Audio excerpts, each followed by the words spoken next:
પાછળ આવીને ચાર ફોટા પાડવાના એમાં તો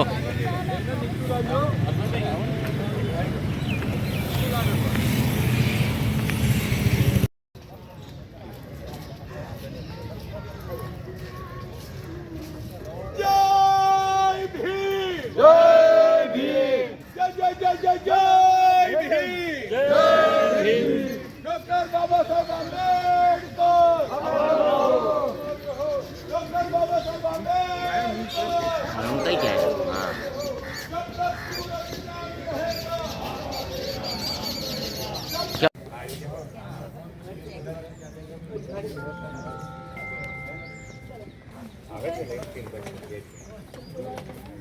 હા क्या लगाओ क्या लगाओ हम नीचे लगाए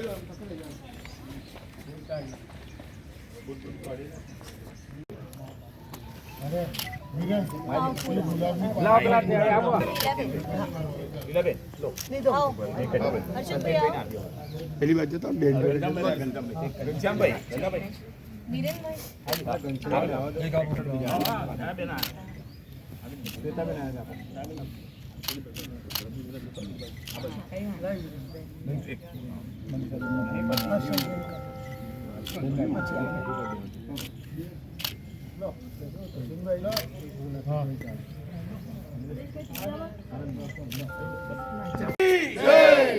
वंदे मातरम जय भीम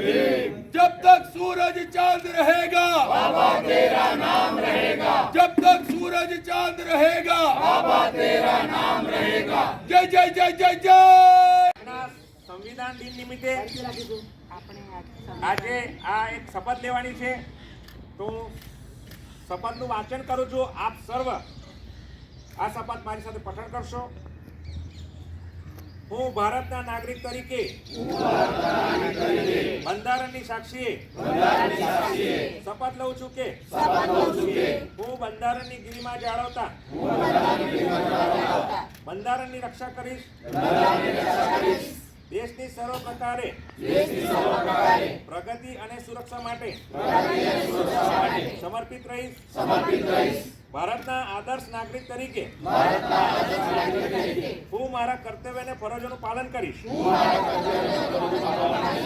તેમજ દેશના પર્યાવરણ તથા કુદરતી સંસાધનનું જતન કરીશ હું દેશની સ્વચ્છતા અને આરોગ્ય માટે મારું યોગદાન આપીશ અને અન્યોને પણ જાગૃત કરીશ દેશની અખંડિતતા માટે આમુખમાંના સમતા બંધુતા અને સ્વતંત્રતાના 26 નવેમ્બર આપણું આ દેશ ગયા 10 વર્ષથી એટલે કે 2015થી આ દિવસને સંવિધાન દિવસ તરીકે ઉજવી રહ્યું છે।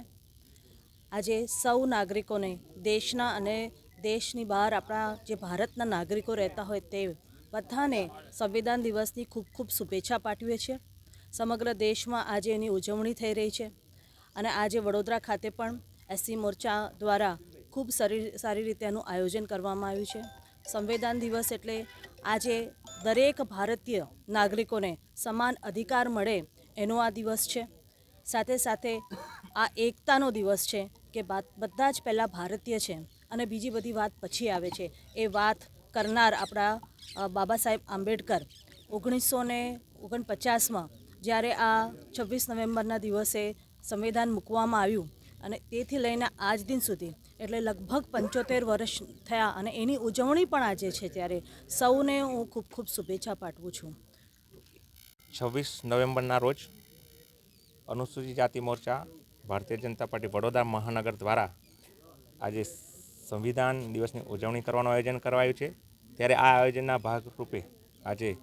સંવિધાન ગૌરવ યાત્રાનું આયોજન કર્યું છે, જેમાં મોરચાના કાર્યકર્તા તથા જનરલ સંગઠનના તથા મારા ધારાસભ્યશ્રી, મહામંત્રીશ્રી, શિક્ષણ સમિતિના ચેરમેનશ્રી તથા તમામ કાઉન્સિલરો તેમજ મોરચાના કાર્યકર્તાઓ ઉપસ્થિત રહ્યા। દેશનું આ બંધારણ જ્યારે અમલમાં આવ્યું આજના દિવસે અને આ સંવિધાનથી જ આખો આપણો દેશ ચાલે ત્યારે આપણા આદરણીય વડાપ્રધાન શ્રી નરેન્દ્ર મોદીજીએ આ દિવસને સંવિધાન દિવસ તરીકે ઉજવણી કરવાની ઘોષણા કરી હતી અને ત્યારથી જ આ દિવસ આજે સંવિધાન દિન તરીકે ઉજવાય છે. બાબા સાહેબને ખરું સન્માન જો આપ્યું હોય તો એ ભારતીય જનતા પાર્ટી આપ્યું છે, માન્ય નરેન્દ્રભાઈ મોદીજીએ આપ્યું છે. અગાઉ આને કાનૂન દિન તરીકે ઉજવાતો, પરંતુ દેશ જ્યારે સંવિધાનથી ચાલતો હોય અને આ સંવિધાનથી જ આખા કાયદાનો અમલ થતો હોય ત્યારે માન્ય મોદી સાહેબ આને સંવિધાન દિન તરીકે ઉજવવાનું જ્યારે જાહેર કર્યું છે ત્યારથી જ આ સન્માન્ય દિનને બાબા સાહેબને ખરેખર ખરી શ્રદ્ધાંજલિ તેમજ બાબા સાહેબને ખરું સન્માન જો એક આપ્યું હોય તો એ માન્ય નરેન્દ્રભાઈ મોદીજી આપ્યું છે. અને અમે આ દિવસને અમે સૌ અનુસૂચિત સમાજના લોકોએ પણ ગર્વની લાગણી અનુભવીએ છીએ કે આજના દિવસને આ સંવિધાન દિન તરીકે જ્યારે ઘોષિત કર્યો છે ત્યારે અમે પણ ખૂબ ખૂબ માન્ય વડાપ્રધાનશ્રીનો પણ આભાર માનીએ છીએ અને સાથે ભારત રત્ન બાબા સાહેબને પણ દિલથી નમન કરીએ છીએ કે અમને જે સન્માન આપ્યું છે એ બાબા સાહેબના આભારી છે.